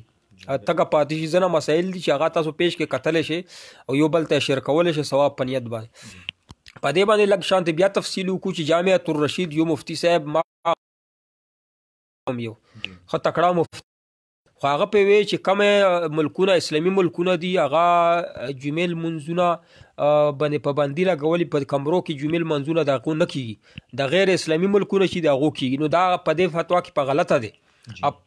پوه شوی نه دی، ځکه چې څومره اسلامي ملکونه دي هغه په لمانځه باندې پابندي نه لګوي، هغو دپاره اذن سلطاني شته ده، هغو صرف او صرف په جماعت کې په جمګټا باندې پابندي لګولې ده. نو چې کم کسان په کمرې کې اسې په اسې جمع دي، 9 کسان دي، 6 کسان دي، هغه جمعې لمونځ کوي، نو سلطان چې کم دی حکمران په دې قطعا پابندي نه ده لګولې، اگر چې صراحتا اجازت نشته، خو تاسو له پته ده چې سلطان په دې نه خفه کېږي چې ته کمرې کې خو 9 کسان اسې جمع دي، نو هغې جمع باندې خو هغې نه یعنی لابودی ده، نو هغه چې جمعې لمونځ کوي نو سلطان قطعا په دې باندې پابندي نه ده لګول. نو اذن اسلامي ملکونه دي، غیر اسلامي ملکونه دي چې جمعات کې تاسو باندې پابندي ده، نو خپلو کمرو کې چې 4 کسان یې یا 4 نه زیات یې، نو جمعې لمونځونه کوئ، تاسو جمعې لمونځونه ادا کېږي. جامعة الرشید ولته مونږ بیا سوال کوو چې دې باندې نظرثاني وکړي په داسې مسله باندې. مسله مونږ په پیج کې شته، مونږ کړې وه چې تاسو جمعې لمونځونه کېږي، وروستو دوی پسې وویلې چې نه اذن سلطاني پکې شرط. اذن سلطاني کم سلطان ویلې چې ته لمونځ مه کوه، سلطان تا ته په جمګټې باندې پابندي ده، نو دې باندې دوی نظرثاني وکړي. زمونږ پیج لایک کوئ، تاسو ته به انشاءالله هم فقهي څومره مسایل نوي هغه به تاسو ته میلاویږي. جامعة الرشید والا اگر چې ښه تکړه دي، خو دا نه دي چې هغه فرشتې دي هغې نه غلطۍ کړي. پر مطالعې کې ویلې جایز دي، وروستو چې مونږ فتوا ورغله ویلې دا به صحیح دی، بیا یې رجوع وکړه. نو مفتي له پکار دی چې اول په مسله باندې نوې مسله غور دی پکې ملګری سره د مشوره کوي کتابونه دی ګور بیا د فتوا ورکوي دا نه چې به سبب فورا ته رجوع بیا رجوع خبره خو اول د سوچ کوي جی شمشیر خان جی د پیښور نه کال کړو دی چې ما یو خوب ولیدو لکه تعبیر غواړي دی چې ډیره غڼه د مجمع ده او ټول خلک ماته اشاره کوي نو ما چې وکتل انجیل پروت ته ماته وچرته د انجیل تلاوت وکړه نو ټول خلک ما مجبوري چې تلاوت وکم خو ما ورته چې نه قران زموږ سره خیر کتاب غشته دي او موږ لا دې تلاوت نه پکار نو زه هغه تلاوت ستا په حالاتو باندې موږ خبر نه یو او کتا حالات داسې وي چې خلک ته د غیر اسلامي طریقو باندې مجبوري نو الله پاک پتا ساتي ان شاء الله ته په اسلامي طریقو باندې ان شاء الله عمل کوي چې کم د يهوديانو عیسایانو چې کم طریقه کار دی هغه نه به الله بچ کوي او ستا عمل به ان شاء الله په اسلام باندې وي د خلک نن سبا خلک مجبور کوي چې خپل اسلام باندې عمل نه کوي او خلک راولي نو تابع الله پاک د دینه په امان ساتي ان شاء الله خوب تعبیر دی داسې دی او عباس افریدی صاحب مولانا صاحب چې کم قرات کم قاری تا واده دعوت وشي او هغه اخري او هغه خلق حرام کوي نو قاری صاحب له پکار دي چې کم خلق حرام کوي هغه دعوت له قطعا نه ورزي ښه باندې د ورلکوي چې کم خلق حرام خورو دي هغه دعوتونه نه خوري ښه ارجی وسیم افریدی صاحب الله پاک ته خوشاله آباد ستا وسیم افریدی صاحب زمونږ سره په اف ام کې ډیر کار کړی دی ارجی وسیم افریدی صاحب غالبا اغا به وته نو چې کم ځای کې الله دې آباد خوشاله لره او کله کله زمونږ ملاقات ته هم راځه خپل ملګری او خپل زړه مرشدان پیران مپرې ارجی وسیم افریدی صاحب الله دې خوشاله آباد ستا زبیر زاده صاحب وعلیکم السلام حضرت افسر باچا صاحب جی د اماراتو نه کال کړی دی دی وی چې دلته په مساجدو باندې پابندي ده نو مونږ د جمع مونږ په کمره کې کوو نو دی وی چې ملګری زموږ ډیری په کمره کې راځي نه نو یو ځل جمع وکړو مونږ او هغه نه بعد بیا چې کوم د ملګری نه راځي نو دویمه جمع کوو نو آیا په کمره کې زموږ نه جی د عام منځونه یادېږي دی وی چې ملګری ډیر دي نو په کمره کې په یو ځای راځي نه نو هغه کې بیا دی دویمه یو جمع کو ملګری ډیری په کمره کې ځکیږي نو بیا دویمه جمع مونږ کوو نو آیا دویمه جمع بیا مونږ کولی شو کنه شو کولای یقینا چې د ضرورت په بنا باندې دوا جمع درې جمع کولای شي چې کسان نه راځي ضرورت په بنا باندې دوی جمع چې منی دي دیو جن عمل دي چې اجتماع ور سره ختميږي تاسو خو اجتماع ور سره زیاتیږي تاسو ولا چې کوم عذر دی دا ټیک ته او تاسو چې د جمعې د غسل منظوره کوي په دوبای کې نو تعالی پکار دی ګیره مبارک خو به ان شاء الله وی امید ده نو تعالی پکار دي چې خلکو له د جمیل موس هم ورکو جمیل مونږ پر ګران کار نه دی داسې کار کوا چې خطبه پر عربی کې کدا تعالی نه درځي نو اول ځل کې ودرېګا الحمدلله وای بیا لګ غونډه کېنه نو سوای دا هیڅ نه دی راغلی حدیث کې بس غل خاموش کېنه بیا پاسه بیا بلکې قل هو الله وای یا الحمدلله بیا وای دا ستا خطبه درود شریف ته هم پکې وای الحمدلله نو ستا خطبه کمپلیټ شو بیا خو پیدا د یو کستا ته محمد خود اجازه دیو کې به ته خطبه بیا دوه رکعاته فرض المنځ کنیت یو کا دوه رکعاته فرض د جمیل منځ کوم په تنیت داسه رستو بکسان تا پس دوه رکعاته د جمیل منځ نیت کی حاضر امام پس نو جمیل منځ د مسبخین وخت کې کو نور عام جمع شې دی هغه د پر بار بار مختلف جمع کول تاسو د پر جایز دي ځکه تاسو په کمرې کې یا درې کې راځي نه نو تاسو د پر دا هم جایز دي نو امید دي چې طلبه جواب ملو شي زبیر زاده صاحب سلام کړي وعلیکم السلام او زمونږ پیج کې دا مسائل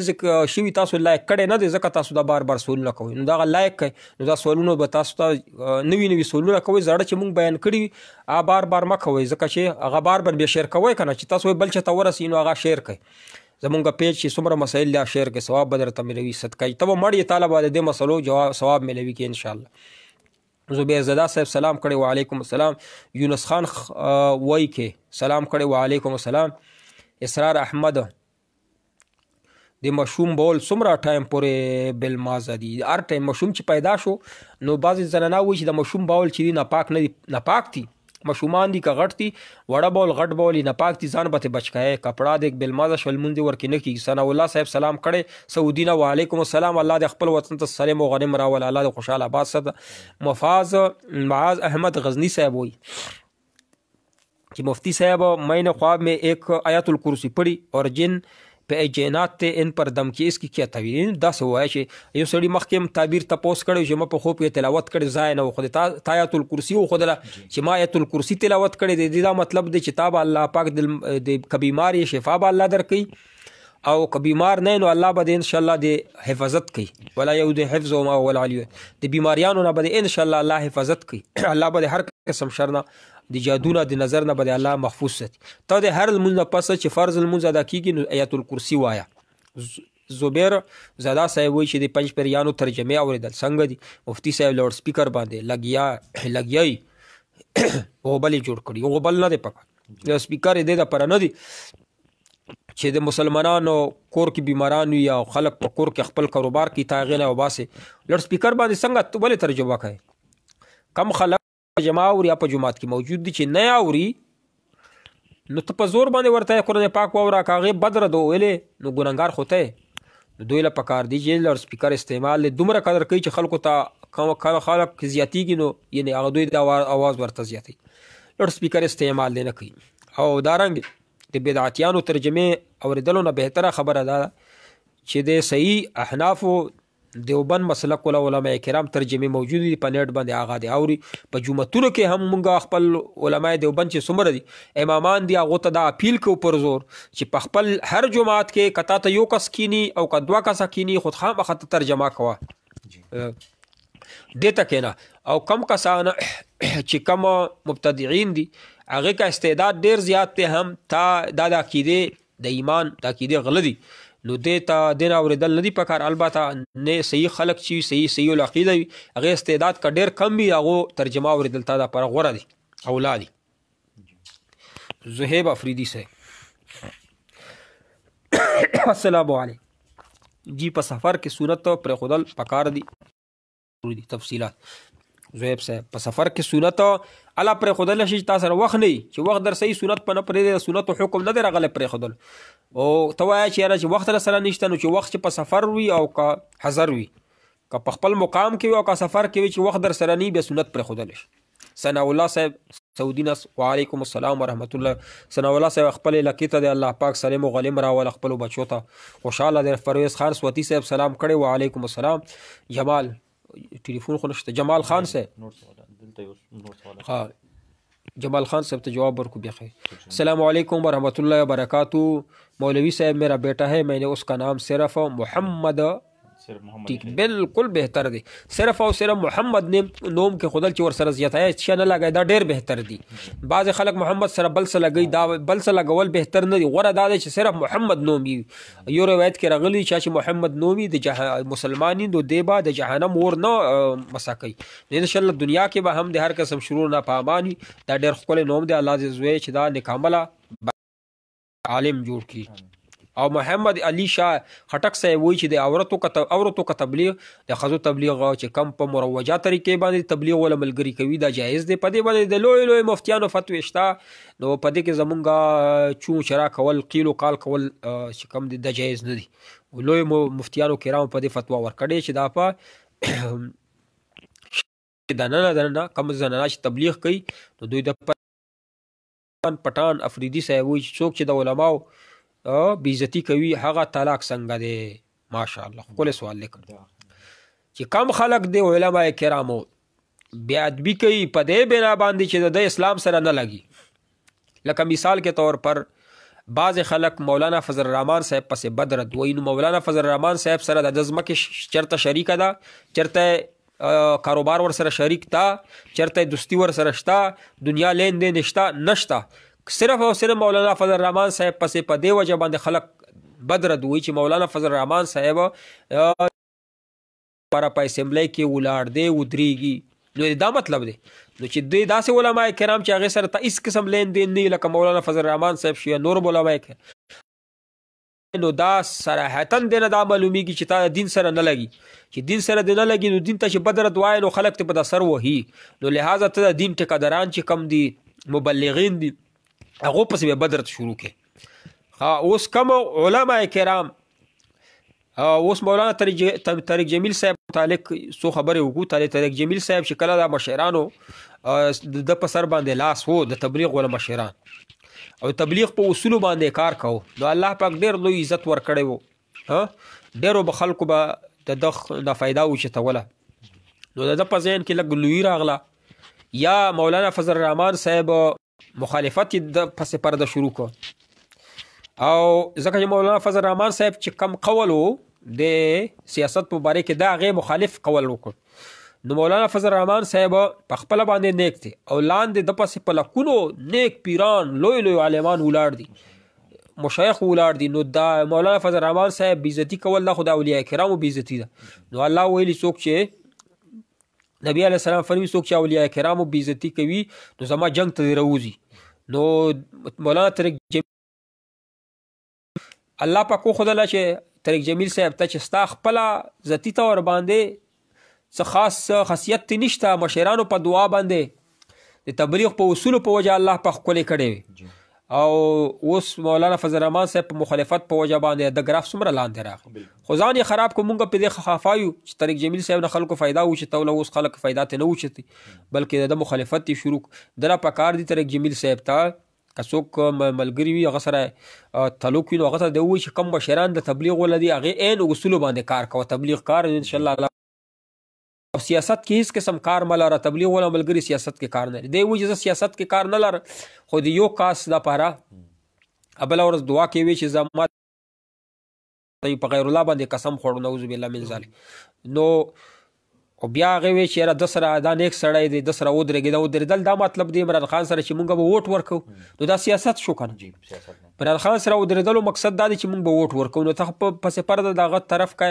یو طرف ته پی ټي آی کې د شمولیت اختیار کړی دا د د تبلیغ کار نه دا د تبلیغ د مزاج مخالف کار دی مولانا فضل الرحمن صاحب پسې بدرد ویل یقینا چې سړی د ایمان نه خلاصوي ښځې نه هم د خلاصوي دا مسله ځان نه نه کوم ټولو کتابونو لیکلې ده چې کومه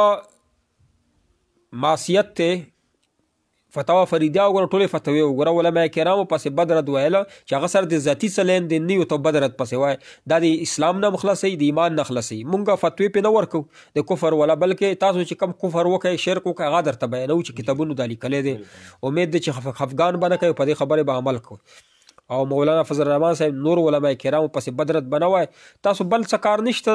لا اله الا الله وای سبحان الله وای چې مولانا فضل الرحمن صاحب پسې خبره کوي په دې وخت کې د الله ذکر وکړه ګناه نه خو بچي ثواب به درته ملي نو فضل الرحمن صاحب پسې خبرې کول د ګناه نه خامخا ګناه درته ملوي او ته دومره لوی عالم نه فضل الرحمن نه چې هغه باندې تنقید وکړي عرفان پټان افریدي صاحب تعالی موږ جواب درک او سیف خان صاحب وی چې مفتی سو رہا تو محمد امیر صاحب وی چې میرا ایک دوست ہے اس کا شادی نہیں ہے اس کے لیے وظیفہ اللہ پاک ته دله پزړه پورې وده ورکړي دا وظیفه دی وی ربنا هب لنا من ازواجنا وذرياتنا قرة اعين واجعلنا للمتقين اماما 19 پارا آیت نمبر 74 سوره فرقان الله په پزړه پورې وده ورکړي صدیق شاه صاحب جزاکم الله حضرت خان حقسار صاحب جزاکم الله ابو لقمان صاحب سلامونه کړي وعلیکم السلام محمد عمر صاحب سویلی زړو قرآن شریفونو سره څه کول پکار دي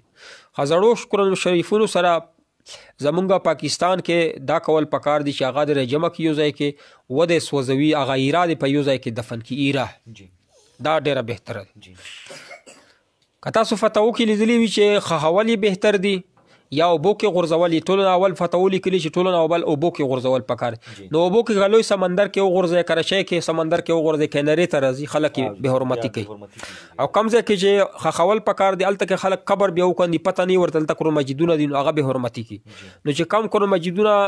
زاړه دي هغه یا تا سره اعلی نومونه دي په کور کې کاغذونه دي هغه را جمع کوه یو پاک ځای کې سوځوه هغه ایره ځای کې خښوه نو انشاءالله به حرمتۍ نه به خلک بچ کي ما اوبو کې اچوه ما په قبرونو کې خښوه صرف او صرف د سوځولو چې کومه فتوا ده په دې باندې عمل کوه سوځول مونږ به حرمتۍ په وجه باندې نه کوو بلکې دې وجې نه چې حرمت یې به حال وي ضیع نه شي او ایره یو ځای کې دفن کوه او دا مسله خلکو ته مو ووایه چې دا کمې پاڼې ورسره دي دا جوماتونو ته نه وړي ځینې خلک یې جوماتونو ته یوسي هلته یې جمع کوي نو سوځوي دی نو هغه ایره د یو ځای کې دفن کوي کورونه یې راوباسي حضرت خان خاکسار صاحب تعالی جواب ملاو شو زبیر زده صاحب دی پنځ پیریانو اوریدل څنګه دي مفتی صاحب پنځ پیریانو ما درته اقسام بیان کړي اوس مفتی منیر شاکر صاحب چې دا فی الحال مونږه چې تاسو واورئ هغه د اصلاحي خبرې کوي نو بیا اصلاحي خبرې د هغو جایز دي خو د عقیدې باندې چې خبرې شروع کړي نو هغه بیا دا بیان اوریدل نه دی پکار خواب میں آیت الکرسی معاذ ته مونږ جواب درکړه نو الله به تعالی خپله شفا کامله عاجله درکوي انشاءالله حفاظت کې به دی الله ساتي. او قاری اختر جانان صاحب وایي چې وعلیکم السلام سلام کړی دی. کاشف رحیم صاحب تا ته دعا کو الله دې په علم کې عمر کې برکت واشي دعا فرمایش کړی. زبیر زاده صاحب یو آیات ته قرآن وایي بیا ټول کندل شروع کی. یقینا دا خبره ده بالکل درسته ده چې آیات تلاوت شروع کی نو ورستو ورپسې نور خلق شروع کی. قل قال اعوذ من ربي اولئکم المفلحون بیا پسې وایي چې مفتی منیر شاکر چې منکر حدیث دی حدیثونه انکار کړی دی دی آیات نه دا معلومیږي چې د سره اختلاف پکار دی د سره دغه د ترجمه مکوه ترجمه سید صاحب وایي چې مفتی صاحب زما مسله دا ده ورک شوي شي باره کې چې څه شی ومومي چې کم شی ته پیدا کړه نو کم شی به دې پیدا کړي داسې شی به وي چې هغه به ټماټر به وي یا به فروټ وي چې هغه به خرابېږي نو هغه به استعمال کې راوله چې کله مالک میلاو شي هغه له قیمت ورک او چې کم شی نه خرابېږي ډېر وخت پرې ځان سره وساته دومره پورې چې تاله پته ولګي چې اوس یې مالک نه میلوېږي بیا استعمال کې که غریب یې ورایوله یا بل غریب له ورکه او چې کله مالک پیدا شي نو ته به زمان ورکه.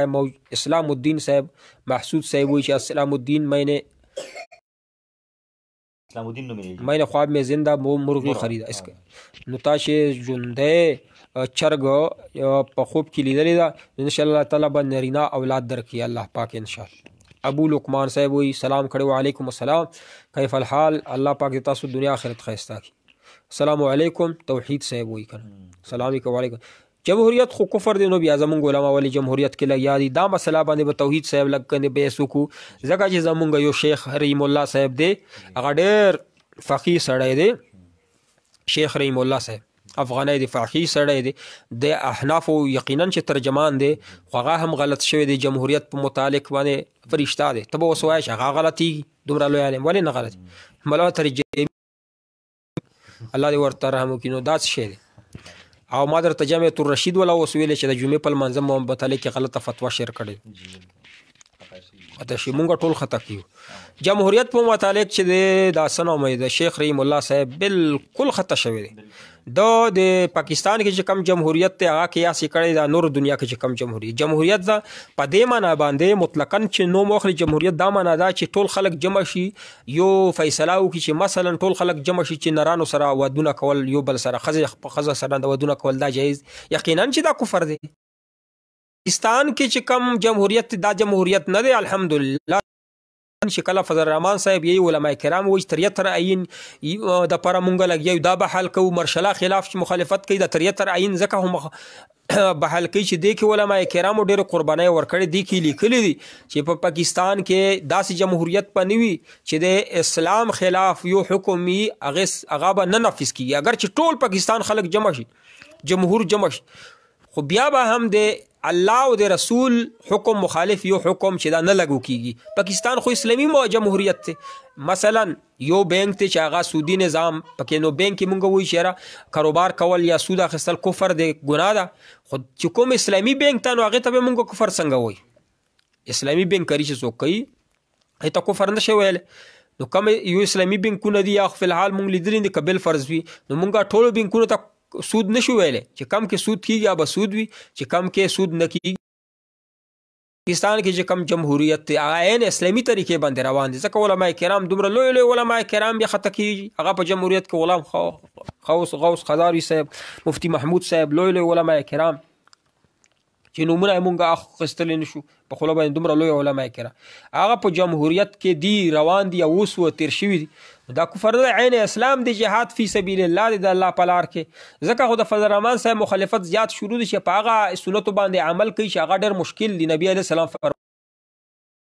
دې زمانہ کې په یو سنت عملو کې سلو شهیدانو اجر ملوي هغه سنتو باندې چې د فضل الرحمن صاحب په اسمبلی کې چې ټوله دنیا مخالفت کوي د فضل الرحمن صاحب ته اجر ملوي طارق جمیل صاحب چې په کومه خوږو سنتو باندې عمل کوي هغه به د سلو شهیدانو اجر نه ملوي چې سترګې تورول سنت یقینا چې سنت دي الوا خوړل خوراک کول خو طارق جمیل صاحب چې کومه سنتو باندې دعوت تبلیغ کار کوي په کې ټوله خوشاله عزتونه دي ګاډي جزونو کې ګرځي هغه جمهوریت کې چې کار وکړي په اسلام باندې عمل وکړي نو سخت خبره ده لکه فضل الرحمن صاحب شو چې هر سړی درته خبرې کوي، بار ملکونه امریکا انډیا ټول ته مخالفت کوي. نو په پاکستان کې 3 قسمه علما کرام دي. یو علما کرام هغه دي چې هغه دعوت تبلیغ کار کوي، خپل دین سره کار دی، بل چیز سره کار نه لري، هغه نه انګریزان نه یریږي.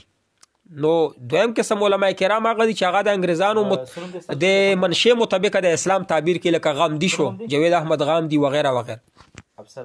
نو دا د دوی انګریزان په دې مسلمان اسلام باندې خوشاله. دریم اسلام هغه دی چې هغه جهاد فی سبیل الله که طالبان چې افغانستان کې اسلام د پر شروع دي، یا په پاکستان کې مولانا فضل الرحمن د هغه ملګری د اسلام خلافت د پر شروع دي کار کوي. دین انګریزان چې دا خفقیږي په دې باندې په دې اسلام باندې د علماء کرام مخالفت کوي، میډیا مخالفت، طارق جمیل صاحب ته میډیا ځای ورکړي او فضل الرحمن صاحب مخالفت کوي. دا وجه دا ده چې کوم سنتو باندې فضل الرحمن صاحب عمل کوي، هغه سنت دي چې نبی علیہ السلام ویلي سل شهیدانو اجر په مليږي. طارق جمیل صاحب چې په کوم سنتو عمل کوي هغه دا سنت نه دي، هغه خو سنت یې امر هر سړی کولی شي. نو امید دی چې د جمهوریت ته بیا د کفر څه نوم دی شیخ رحیم الله صاحب ته پکار دی چې پاکستان کې چې کوم اسلامي جمهوریت ته په دې د غور او فکر وکړي، خپل خبرې نه درجو او پاکستان علماء کرام متعلق چې د ویلي چې دا په کفر کې لګي، دا په غلطه، دا خبره غلطه. جمهوریت خاله کفر دی چې اسلام خلاف وي، اسلام متبادل وي. دا جمهوریت خو اسلام متبادل نه دی. الحمدلله. محمد رحمت شاه صاحب سلام کړی، وعلیکم السلام کړی، وعلیکم السلام. او د سره نذیر احمد، نذیر افریدی صاحب وعلیکم السلام. او میر صاحب ویلي چې دا وهم څه علاج دی. وهم علاج دا دی چې کوم ځای کې ته وړه بول وکې هلته استنجا مه کوه، وړه بل چې وکې نو اودس ماتې کوه، راپاسه ټیشو پیپر یا لوټې سره بل ځای کې استنجا کوه. ولا حول ولا قوة الا بالله العلی العظیم. لمونځ نه مخکې 3 ورې وایه، ښي طرف ته ګس طرف ته او ځان باندې چوف کوه، نو انشاءالله وسوسه به دې الله ختمه کړي. او بار بار اودس مه کوه، یو ځل اودس ته وکړه یا د لمونځ وکړو دوباره یې مه کوه. دا علاج دی. اگر چې تا که کم کړی تا شوی دی، ښه که تا ته شیطان وایي چې وهم درکړي چې مسه دنده کړې، بس ته وایي چې ما یو ځل وکړه دوباره مسه مه کوه. محمد خان صاحب وایي چې مولانا صاحب السلام علیکم. صوبیدار محمد خان مسعود صاحب الله دې خوشحاله آباد لره. صوبیدار محمد خان صاحب چې کم ځای کې وي الله دې په بچو باندې خوشحاله کړي. ثناء الله صاحب سلام کړی، وعلیکم السلام. عبدال تواب صاحب وایي چې الحمدلله مونږ دا پنځ پیریانو نه قرآن زده کړی وو، زده کړی او په خپله عقیده د قرآن او سنت خو مطمئن یو. الله پاک ته تعالی او مونږ ټول ته ښه عقیده نصیبه کړي. صحیح اهل سنت والجماعت دیوبند عقیده دې مونږ تاسو ته ټولو ته نصیبه کړي. محمد قاسم ابو سلام کړی، وعلیکم السلام. ابو منظر صاحب سلام کړی، وعلیکم السلام. ابو لقمان الله پاک دعا ته درخواست کړه، الله پاک ته تاسو زړه مرادونه ټول پوره کړي. आपको इंशाल्लाह जिक्र करेंगे. ابو منظور سے صفان نوم کې خودل उर्दू में جائز دی. चलिए ठीक है, आपको बता रहे हैं. زبیر زدا صاحب وایي چې مفتی صاحب چې ماسوتن وتر مونځ کې درنه سیم رکعت دی بیا څه کول پکار دي. نو چې کم درنه ير شو چې سیم رکعت دی چې کم زیات وي په ذهن کې دی په هغې باندې عمل کوو. مثلا چې تا نه ير شي چې دا 2 دي او که 3 دي نو 2 شمار کا دریم بل ور سره وکړه. طالب جان حنفي صاحب وایي چې کرونا وایرس باره کې مو څه خیال دی. دا خو یوه وبا دی، د باره کې مونږ ویډیو شته په پیج باندې، دې نه بچ کولو دپاره وظایف مونږ ښودلي دي. وظایف وایي د وبا دی انشاءالله مسلمان به الله ترې په امان کړي. نو امید دی چې دغه ګرمي لږه راشي نو دا وایرس به ختم شي، دا په ګرمۍ کې نه وي. حضرت خان خاټک خاکسار صاحب وایي چې مفتی صاحب شیعه کو کافر کہنا جائز ہے. یقینا کفر ته چې کفر نه وای نو اسلام به وای. شیعه چې څومره دي هغه صحابه کرامو ته نعوذ بالله کافر وای. نو څوک چې کافر ته کافر نو بیا ګناهګاري. اذان شروع دی، زمونږ سوالونه وګورو بیا به تاسو جوابونه درکړو. اذان دی وایه دا صبر وکړه.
رب هذه الدعوة التامة والصلاة القائمة آت محمد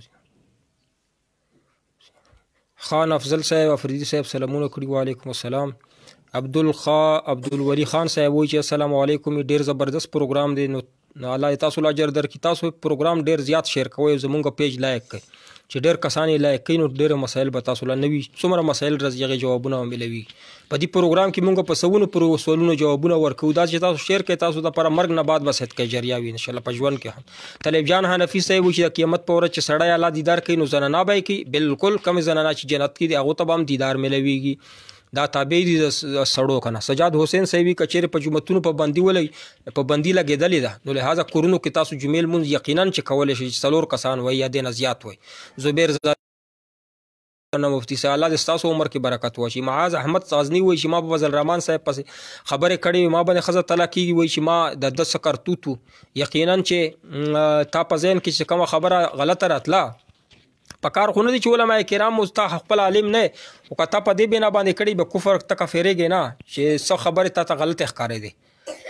کافرېږي هغه سړی پې چې هغه د اسلام سره لګي نه، نو علماء کرامو پسې بد رد وایي. نو لهذا اجتناب پکار دی بهر صورت. الله تعالی پکې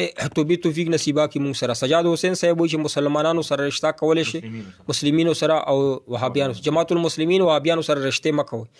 سعد خان صاحب وایي ځکه چې دا تاسو ته جماعت المسلمین وهابیان تا ته مسلمان نه وایي نو رشتې ورسره څنګه کوئ. سعد خان صاحب وایي سلامونه کړي. وعلیکم السلام. خالد افریدي صاحب وعلیکم السلام. او سیمک محمودي صاحب وایي چې د علي شاه نوم څه معنا ده؟ علیش محمل غونې نوم دی علیشبه، دا اسلامي نوم پکې ده. بل امام نه تپوس وکړه. عرفان خان صاحب وایي چې دا اودس چې وکړي هغې نه بعد قطره درنه لاړه نو بیا به اودس کوي. یقینا چې تا نه قطره لاړه شي یقینا چې اودس به کوي، او که بیماري د قطرو بیا به نه کوي. چې روغ یې قطره درنه لاړه بیا به اودس کوي. سردار خان صاحب وایي چې د نن سبا خلک خوبونه هم ګوري او اذانونه پچتونه اذانونه کوي. خوبونه هم ګوري خوبونه خو نه خو څوک نشي منې کله خوب خو ته هم ګورې زه یې ګورم.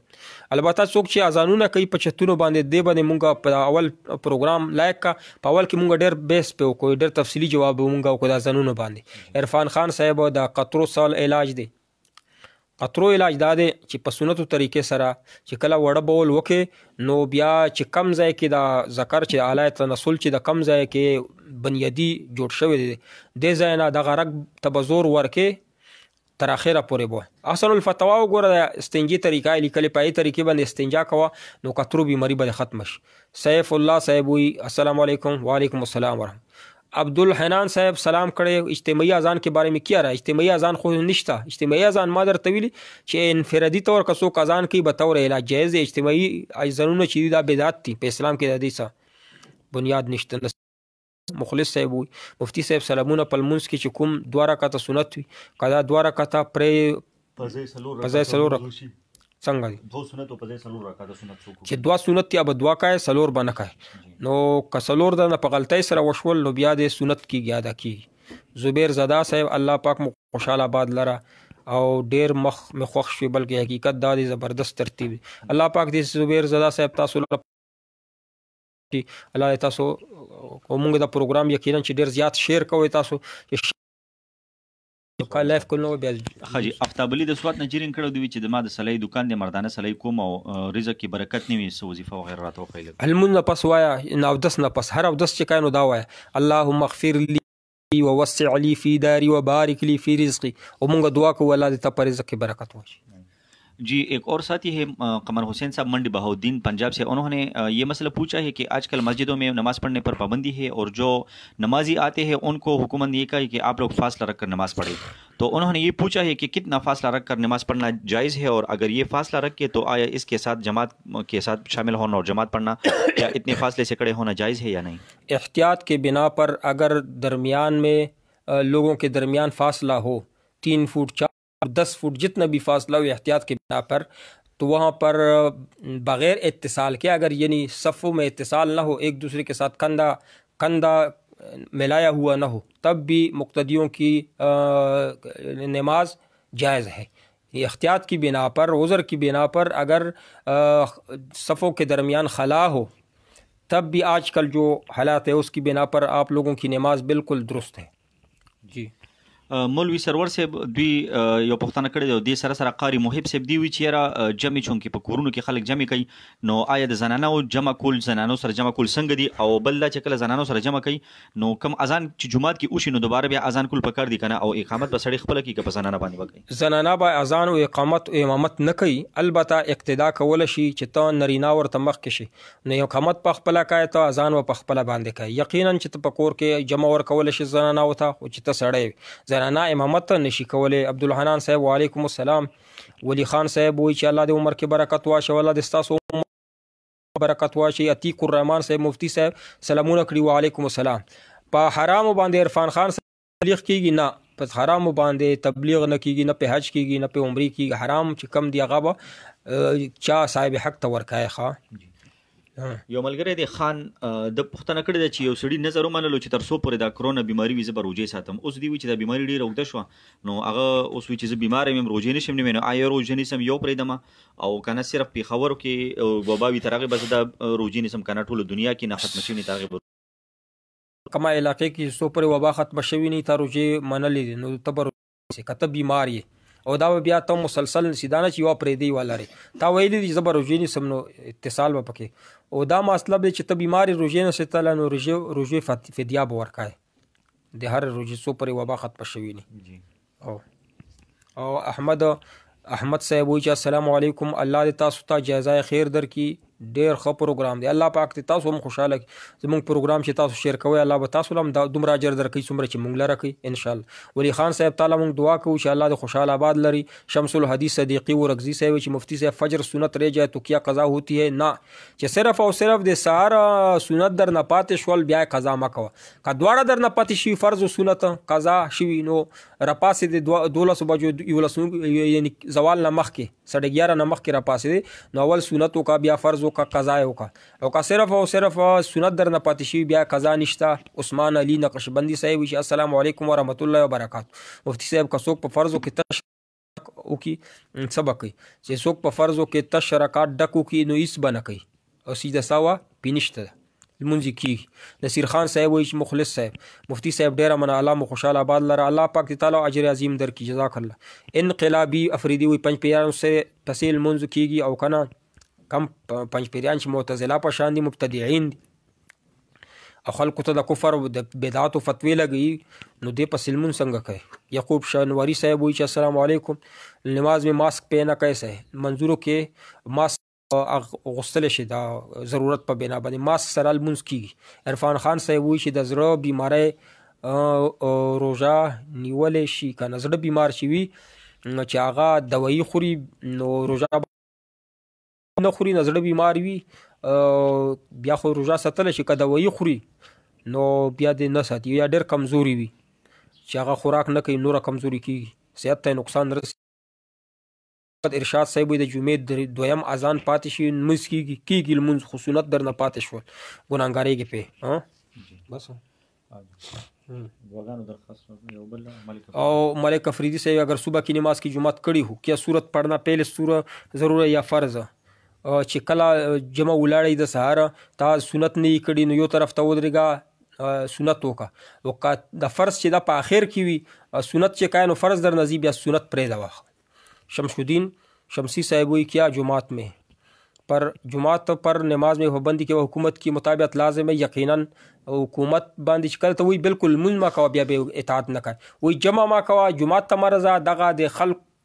ضرر نه بچ کولو دپاره وایي صحیح نیت باندې وایي نو دې کې بیا حکومت اطاعت تا باندې واجب دی. ابراهیم خان صاحب وایي ابن یمین مفتی صاحب خوب کې جماعت صفائی لیدل څنګه دي الله پاک په دې تا کور زړه صفا کوي انشاءالله کور به صفا کوي الله به دین در کې راولي په کور کې. معاذ احمد غزنی صاحب حرام کی کمائی سے کسی کی مدد کرے تو ثواب ملتا ہے نہ ثواب نیت پہ ورته نه کوي حرام کمایي باندې چا امداد وکړي ثواب نیت پہ ورته نه کوي. او محمد عثمان سے وایي السلام علیکم خلک وایي دا کرونا وایرس امریکا دا دروغ وایي کرونا وایرس چې دی دغه متعدي مرضي مهلک مرض دی دا چا جوړ کړی دا الله پاک جوړ کړی اول وایرس چې دا الله جوړ کړی. نبی علیه الصلاۃ والسلام ته صحابه کرام وایي چې مونږ چې د کچن وخان چې د سره خپل وخان وتړو نو هغه کچن شي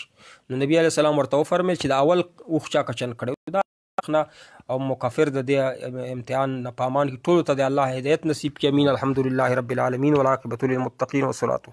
یا الله زمونږ څومره اوریدونکي دي په علم په عمر کې په مال کې د برکت واچوي. یا الله په صحت کې برکت واچي. یا الله څومره بیماران دي شفا کامله عاجله نصیب. یا الله موږ په اسلام باندې په قرآن په حدیثو باندې صحیح عمل توفیق نصیب کړي. یا الله چې کم زمونږ ملک نه بهر دي زمونږ مسلمانان وروڼه دي یا الله هغو په کاروبار کې برکت واچي. خپل وطن ته یا الله سلیم او غانم راولي. زمونږ مسافر وروڼه چې دي هغه خپلو بچو ته یا الله سلیم او غانم راولي په خپل وطن ثواب وګرځوي. هغه کسان چې یا الله ودونه نشته په زړه پورې ودونه نصیب کړي. چا چې روزګار نشته زمونږ طالبان وروڼه دي علما کرام دي یا الله چې هغه په مشکلاتو کې دی الله مشکلاتو نه وباسي. چاته محتاج ما کې یا الله خپل حلال او کاروباري نصیبه وګرځوي. یا الله چې څومره ولا او یا الله دعا وکړي چې کوم مسلمانان په افغانستان کې دي کشمیر کې دغه د غلبا نصیب دغه دعا وکړي چې یا الله څوک قرضدار وي قرض د نجات ورکړي. چا اولاد نشته یا الله نرینه اولاد نصیب کړي. یا الله چا په زړه کې څه دعاګانې دي او موږ ته ویلي دي او که نه دي ویلي ته پرې خبردار یا الله ستا خزانو کې هېڅ قسم کمی نه راځي ټولو سولونه منظور. یا الله دا وبا د پاکستان نه ټولو دنیا نه ختمه کړي. یا الله دغه د کرونا والا وبا یا الله ملک نه او د ټولو دنیا نه ختمه کړي. یا الله غریبانو امداد وفرمي. یا الله زمونږ ملک حفاظت وفرمي. زمونږ ملک اسلامي نظام نافذ و دایم کړي. وصلی الله تعالی علی خیر خلقی محمد و آله و صحبه اجمعین.